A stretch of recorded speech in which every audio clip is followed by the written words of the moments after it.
টলিউডে ফের উদ্বেগের খবর। অসুস্থ প্রবীণ অভিনেতা সুমন্ত মুখোপাধ্যায় আচমকাই বুকে ব্যথা অনুভব করায় তাকে দ্রুত হাসপাতালে ভর্তি করা হয়েছে। বর্তমানে তার শারীরিক অবস্থা কেমন, কি জানালেন পরিবারের সদস্যরা? চলুন জেনে নেওয়া যাক বিস্তারিত। জানা যাচ্ছে, গত 11 জুলাই বাড়িতেই হঠাৎ বুকে ব্যথা অনুভব করেন অভিনেতা সুমন্ত মুখোপাধ্যায়। এরপর তার মেয়ে মধুবন্তী মুখোপাধ্যায় দ্রুত তাকে চিকিৎসকের কাছে নিয়ে যান। ইসিজি করার পর চিকিৎসকেরা তাকে অবিলম্বে হাসপাতালে ভর্তি করার পরামর্শ দেন।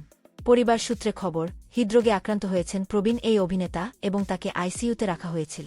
বর্তমানে অভিনেতার অবস্থা স্থিতিশীল বলে জানিয়েছেন তার মেয়ে মধুবন্তী। জানান, খাওয়া দাওয়া এবং কথাবার্তা সবই স্বাভাবিক রয়েছে। আপাতত চিন্তার কোনো কারণ নেই। তবে মঙ্গলবার তার অ্যাঞ্জিওপ্লাস্টি হওয়ার কথা রয়েছে।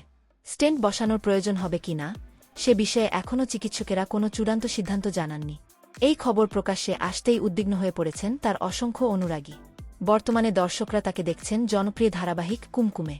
এছাড়াও পরিচালক সৃজিত মুখোপাধ্যায়ের নতুন ছবি কুইন ভিক্টোরিয়া আর কানাইচরণেও গুরুত্বপূর্ণ চরিত্রে অভিনয় করার কথা রয়েছে তার। ছবিতে গোয়েন্দা কানাইচরণের চরিত্রে অভিনয় করবেন যিশু সেনগুপ্ত। তাই অভিনেতার দ্রুত সুস্থতা কামনা করছেন সহকর্মী থেকে শুরু করে ভক্তরা। আমরাও কামনা করি প্রবীণ অভিনেতা সুমন্ত মুখোপাধ্যায় খুব দ্রুত সুস্থ হয়ে আবার শুটিং ফ্লোরে ফিরুন। আপনারাও অভিনেতার দ্রুত আরোগ্য কামনা করে কমেন্টে শুভেচ্ছা জানাতে পারেন। ভিডিওটি ভালো লাগলে লাইক, শেয়ার এবং চ্যানেলটি সাবস্ক্রাইব করতে ভুলবেন না।